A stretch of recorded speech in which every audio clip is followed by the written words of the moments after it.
It's now time for What's Up Asheville, sponsored by the City of Asheville, with the host, Mr. Sam Parada, and here he is. Welcome to What's Up Asheville here on 100.7 FM WRES. I'm Sam Parada, your guest, and we have two guests today, but before I jump into introductions, I want to point out we're not in the same room. So sorry if it sounds different, but we're still here to talk about Asheville initiatives and what's going on, especially this month with emergency preparedness. We have Walter Ear, Director? Interim Director of the Capital Management Department. Yes, and we have Chris Corl, Director of the Asheville Facilities. How the DCREF? That's Department of Community and Regional Entertainment Facilities. Very long name. Very long name, but yes. A lot of fun stuff that go on. So today I wanted to talk to you guys about facilities specifically in relation to Helene, as we are close to the anniversary. So I don't know if you want to just do quick introductions of what you do in your regular days, but and then we can jump into specifically how we prepare for Helene. So, okay. Yeah, sure. So the Community Regional Entertainment Facilities Department is the Harrah's Cherokee Center, the Nature Center, the baseball stadium, Aston Park. We do outdoor special events in the golf course. So we're really just entertainment-based programming typically. So we're in here one event to the other. So that's our normal day-to-day. Yeah. And in capital management, we manage all facilities that aren't. We work in partnership with CREF and pretty much every other facility. So City Hall, the municipal building, which is police and fire headquarters, fire stations, police substations. We maintain parks so that we don't program them. And then we do some maintenance for water facilities. Mm-hmm. And so, facilities that you're basically best friends. Have to be sometimes. That's right. Yeah. Because like the Memorial Stadium, for example, that's capital management, right. Managing the project, and anything that goes on with Harrah or whatever that you'd go to capital management. All the big projects they'll manage for us and help us keep them moving along. Yes. Yeah. So we, Chris also, by the way, if you see him stand up and leave, it's not because he's being rude, it's just because we have scheduling conflicts, and he was kind enough to be here for this recording. So Chris, Harrah and Helene, I know you have a crazy story about that time period, so why don't you start by explaining, shelter at Harrah's, how does that work, and then we can go into a long-term storytelling. So we were kind of like multifaceted in our response. We were, the night before the storm, we were housing FEMA's Swift Water Rescue Team and a National Guard group that was there ready to respond whenever the time came. And we quickly pivoted. I want to say somewhere in the neighborhood of 4 or 5 a.m. got the call from AFD that they were going to start evacuating people from certain areas of town, and we were going to need to stand up a shelter, and people would be there in about 30 minutes. So we had about 30 minutes to get it going. When the first people showed up, there were 2 of us there, and we were literally still turning the lights on, getting chairs out, trying to find somewhere for people to go. And I think less than 2 hours later, we were a little over 300 people, and eventually we're a little over 400 people. Figured out quick lunch meals, found some water, got people fed and just dried off. We used a lot of towels because it was raining, people were soaking wet, right? And then it was the challenge was that we lost water just like the rest of the city in the middle of that. And luckily the Ag Center still had water, and we were able to flush toilets. Worked with the Emergency Operations Center and ARC Transit specifically to move people from the Harrah's Cherokee Center down to the WNC Ag Center, and that happened a little bit after dinner hour. So we were a less than 24-hour shelter in the Helene sense of the words for the public. We did house National Guard and various other responder groups all the way through mid-November. I think it was 44 total days that we had people in the house. So it was an interesting time, but not the first time we've been a shelter, probably not the last time. Yeah. So when you talk about short-term shelter, you mean less than 24 hours, or what's the time limit for that Typically 72 hours or less is the short-term shelter, and at that point that responsibility transitions to the county to manage long-term shelters. Right. And so then sometimes that can stay in our facility or it moves. In COVID, for example, we did a socially distanced shelter that I think lasted like 3 months, but that didn't start till a few days after all the emergency declarations, because the county approached us and said, hey, can you put this together? Okay, so the county is, at the end of the day, the responsible party for Yes. all of Buncombe to, organize shelters. It's not a responsibility for the city, because Buncombe, takes that But over. we're here to help. But exactly, I was Yeah. gonna say, because when Helene hit, Harrah's was not necessarily a shelter for the public, but it was a place for FEMA workers and first responders and people that were working to find shelter at. Yeah, and that's, public are going to naturally go to like your arenas, your convention centers, your big public buildings Yeah. whenever there needs to be a shelter. So like we should always be prepared and ready for that. But you're right, we were a distribution center, we were a collection for donations site, we fed first responders and responding agencies for I think 45 days. It was a little over 30,000 meals. It was just this constant rotation of change. Whatever EOC asked for, it was like, let's figure out a way to do it. Right. Similar to what Walter ran through just in other areas of the community. Yeah, because I was working at the EOC, but I never saw you. Yeah, I was in and out.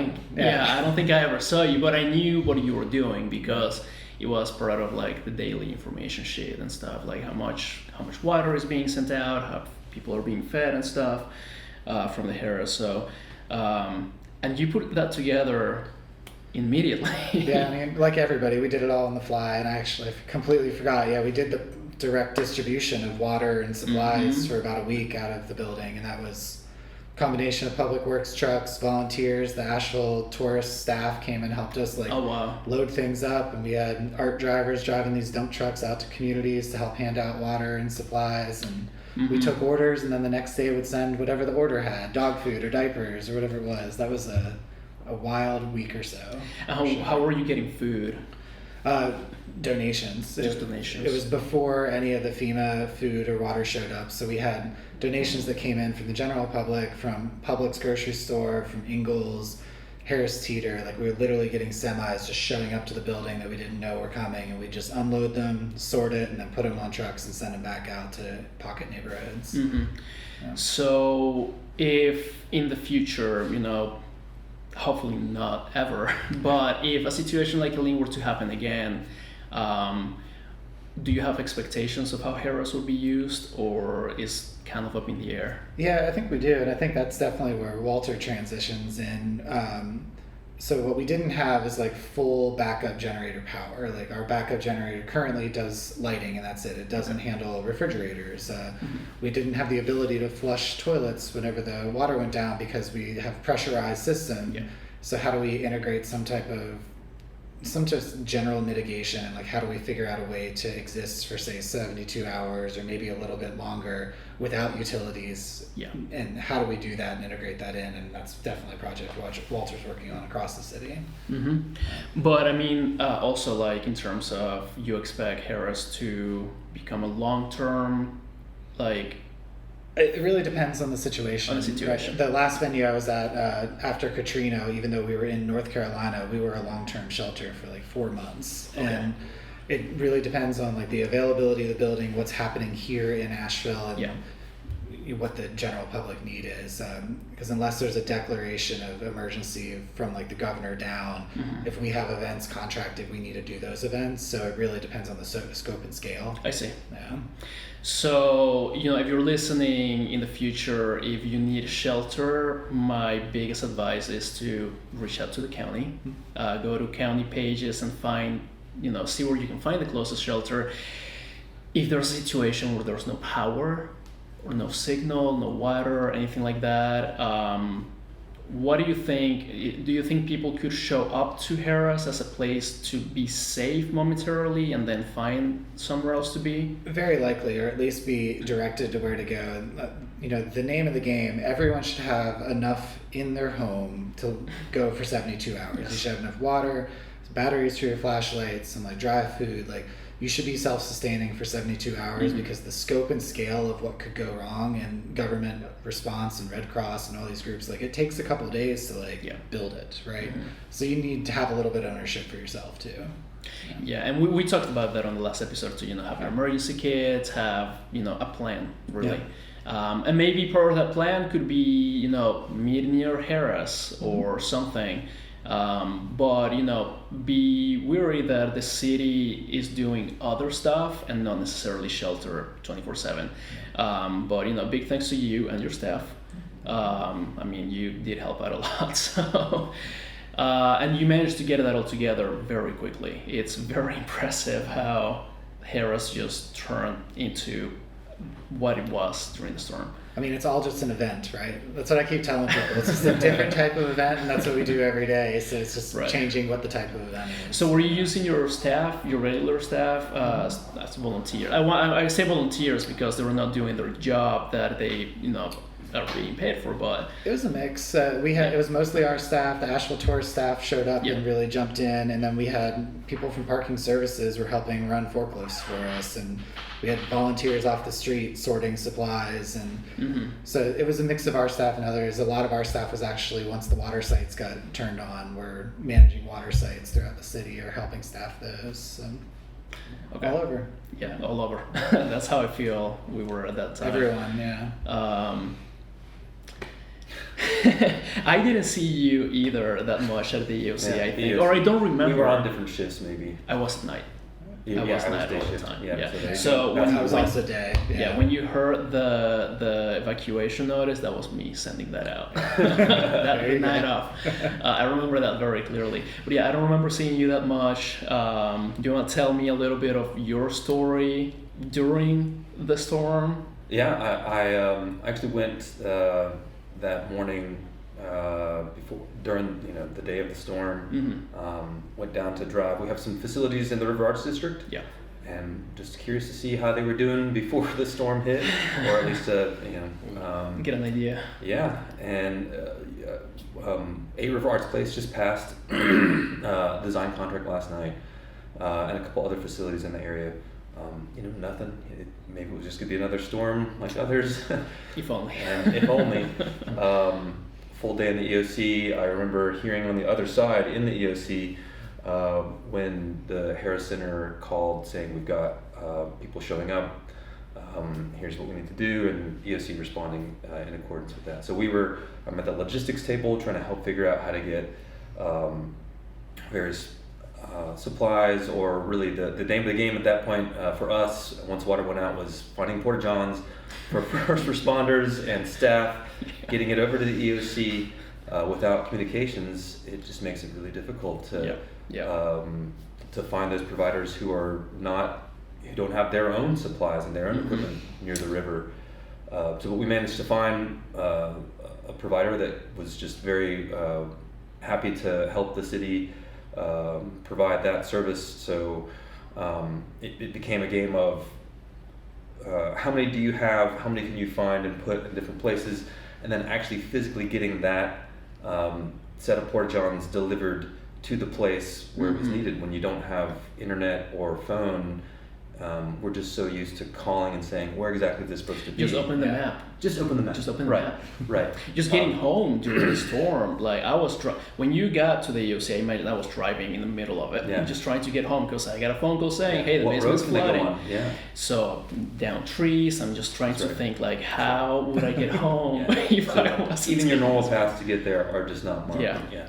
So there were a couple times that when we had a delivery to make, I would do logistics to tell whoever was coming on next, or the AFD logistics folks to take that over. Ended up really being me physically going down or having somebody physically meet the person. It's old school communication. It's 1-to-1 right here. This is right. You can't mess that up. Of exactly where things needed to be. Got to that level of hands-on communication. The Harrah's received porta johns too.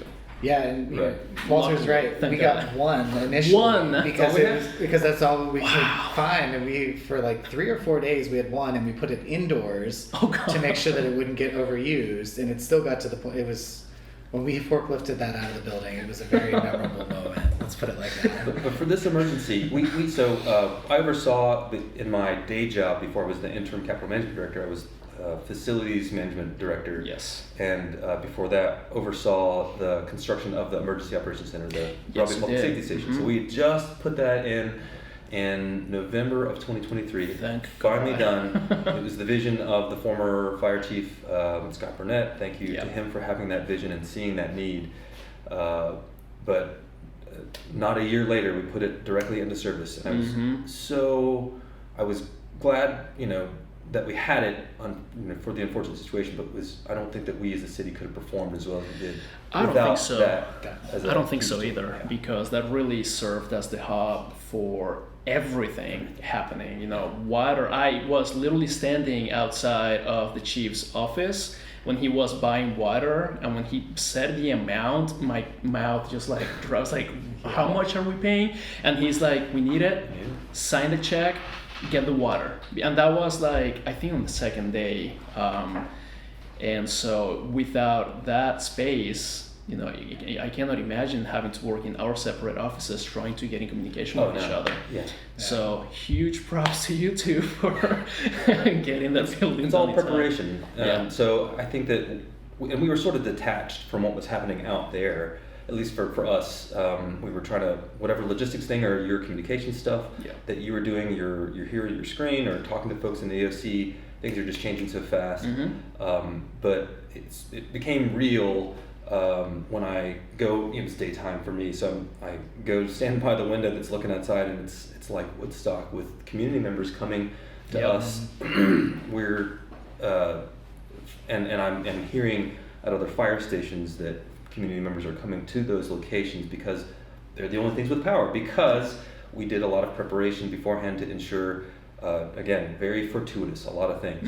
But we, in 23, gave a presentation to council on a facility study, and then the following year we got a little additional funds. We used those funds to provide emergency generators, so there's a little difference between emergency and standby. Emergency is only required to do life safety systems, so lights, exactly those things. So standby is what we need for certain facilities. Yeah, so that's what you're looking for. Correct.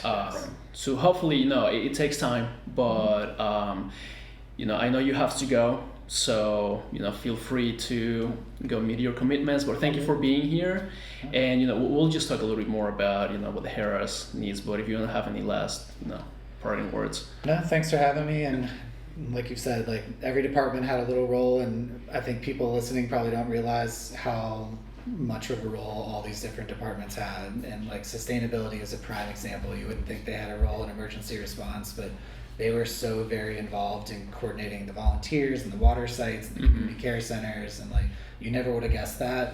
Like these departments make sense to people, so does fire and police, but like there's so many out there, and like people really should just recognize like everybody had to dive in, especially in something this big. Yeah, so big shout out to all the departments, and big shout out to the community too, because I remember walking to the EOC and seeing like boxes of stuff that people were dropping, and I was like, thank you, we don't need it, you take it because we're good here, but thank you so much, because it's really meaningful to work during that time and see how everyone's coming together. Well, thank you, appreciate it. Thank you, Chris. But yeah, Walter, so you're talking about preparedness in a sense of facilities. So without the standby generators, without I don't know the name for like the cables for Wi-Fi, or however we had some sort of reception. Right. So the city runs on our own fiber backbone. Yeah. Through a group called ERC. Okay. And we had that throughout the storm.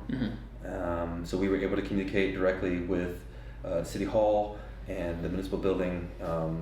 Without that, we'd be certainly down in the water for a period of time. I know that radios went down for everybody, and obviously cell went off for everybody. So that's just something that comes with the buildings. Right, and that became part of the discussion in again, props to other departments, but IT ensured that when we were setting up the Emergency Operations Center part of Broadway Public Safety Station, not only did we install the direct line, but a redundant line in case something went out, because the worst could happen. And the worst kind of did happen, and the good thing is that I was able to show up. I was able to call my team, and they told us, hey, if you cannot make it physically, let us know where you are and we'll send a fire truck to pick you up, because we need the staff here to make sure that everything works out. So we didn't have running water at the EOC, but hit everybody. It hit everyone. That one we could not avoid, but we had Wi-Fi to a level. Right, and IT. So in our response to this, we're working on mitigation plans from at least for in this bubble of facilities. Chris talked about it, but we're applying through a hazard mitigation grant program to do secondary power, whether that's refresh of generators, new generators, or potentially solar plus battery backup to either extend the life of existing systems or put new systems in where they didn't exist, to provide resiliency to those facilities with just something sustainable. Yeah, and so on top of all of this, so let's say that Helene happened again. Helene 2.0, exact same scenario. We have been in recovery for close to a year now. Well, we were in emergency response for a few months. I know that fire was for a while, and we've been in recovery for a few months as well.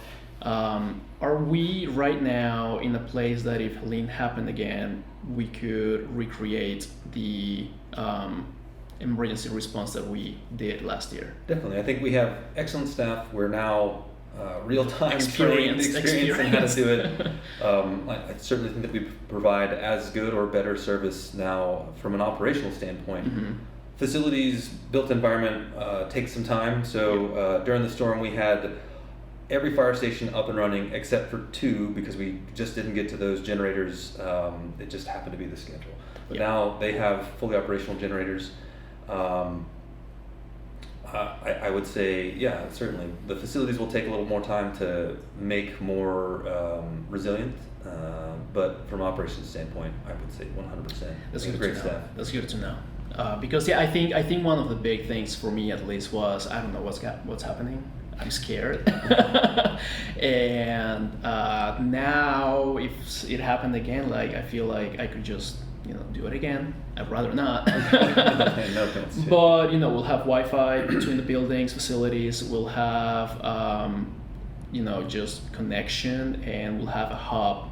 I think that's the most important piece, to just have a hub where leadership can come together and plan everything out. Right. I hope as well that community members are, I see it on the social media, right? People are thinking about now how to prepare for themselves better, give themselves a little more time, and then we also as a city can respond, I think, more quickly, because we have it in our muscle memory now. Yeah, for sure. So you're talking about getting all the facilities up to date. What did we lose during the storm? Yeah, so I started with that story about a couple of facilities that I was visiting, and you visited them again. I visited from the bridge and watched them. I made a point to go during it was off into my shift as well, but when at the peak of the flood flow, and just looked out and saw one of our buildings was all the way up to the gutter line above the roof. It was designed for floodproofing up to the base flood elevation, is a word, plus we're required to go to 2 feet, and it put all of our electrical systems and other systems, expensive stuff, 4 feet above base flood, and then the water topped over that even more. So that, again, 8 River Arts Place is going to get a refresh through some of our public assistance funds from FEMA. There were 2 facilities that we acquired, former office space and warehouse, that were completely wiped off the map. The only thing that was there was a slab. Gone. And then 2 restroom facilities. Anybody who's familiar with Carrier Park knows that there was a press box there that the city, when it got Carrier Park, took over those and turned them into restroom facilities. I think I mean, that was shifted off of its structural foundation, and then in another restroom building near the dog park over at French Broad River Park, and that also was damaged. So those two facilities are going to come back with the larger French Broad River recovery project, Parks Recovery Project, and they won't be back in the same form. They're going to be higher up, just to be mitigation. Mitigation. So we saw what could happen. Exactly. So we don't want to just rebuild it the way it was. That's right. Where it'll, the build back better is the term that's going around everywhere. I think we should be calling it build back different. Build back different, right? Yeah. Right. Resiliency is a key, certainly. It's a requirement of those FEMA funds, and then we know that it's got to come back different. It's got to come back in a way that is sustainable and can be more resilient to can flood. Survive something to that magnitude. Right. Certainly, community input is going to be very important, and we're trying to build back beautiful as well, certainly, but we'll be constrained, I'll say, to the federal funding that we're going to have available to us, and that for us is the name of the game. Got to get things. There's rebuilt. a lot of games.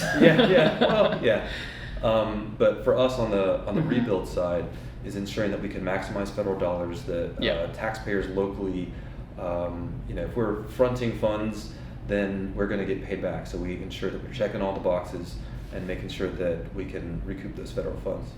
And that is going to take time. Yes. Oh yeah. So you as interim director of capital management, I'm sure you're seeing all of the projects and everything that's going to be done.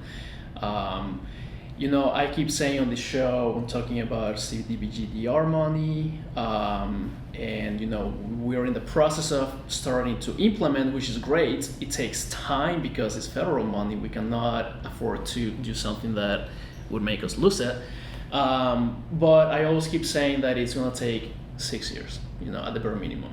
5.5 now, that's all we have. We're approaching That's right. 5, yeah. So is that a timeline that you have too for? It is. I joked with James Shelton is the manager over the CDBGDR funds, CDBGDR, yes. for anybody who's trying to hear. I need to get him a countdown clock so that everybody sees when they visit him to know that we're on the clock. And I think that it's an interesting dichotomy where on the outside the community members are saying, and I understand, why are we moving so slow? Why is this going to take 5 years to just rebuild this greenway or whatever it is? And on the inside we're saying, oh my goodness, we are moving at lightning pace to get these design contracts out, to get to rebuild what is getting rebuilt for the smaller projects, but bureaucracy is effectively translates to transparency, and that takes time, and that creates a process which then takes time to do. So we're moving as fast as we can within, again, so that we check the boxes and get repaid for potentially hundreds of millions of dollars, half to 3/4, maybe $1 billion. That is money that this community has never seen. And we can't waste the opportunity to build back resilient, beautiful, and meet the community's needs for the long haul.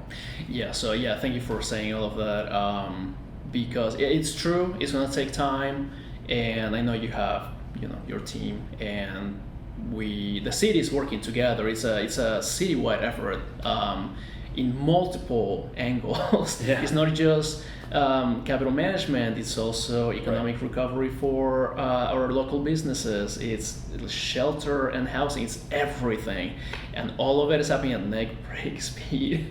It has to be done, but I think the thing that we can walk out of here feeling comfortable is that we have the experience, and our facilities for emergency response will be operational and are at the same level as they were before.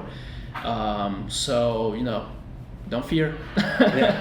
We have great staff. Everybody here is committed, have excellent partners across departments, and I'm proud to be part of that team, and happy to serve the community, which is happy to be working with you too. Well, that's all the time we have for today. Meet us next time when we talk to a community member on their experience with Helene and how to, we'll drill this constantly. Be prepared, be self-sufficient, and know where to find help when you need it. But we'll talk to you next time. You've been listening to What's Up Asheville, sponsored by the City of Asheville in collaboration with WRS 100.7 FM. This program will re-air every Monday, Wednesday, and Friday at 12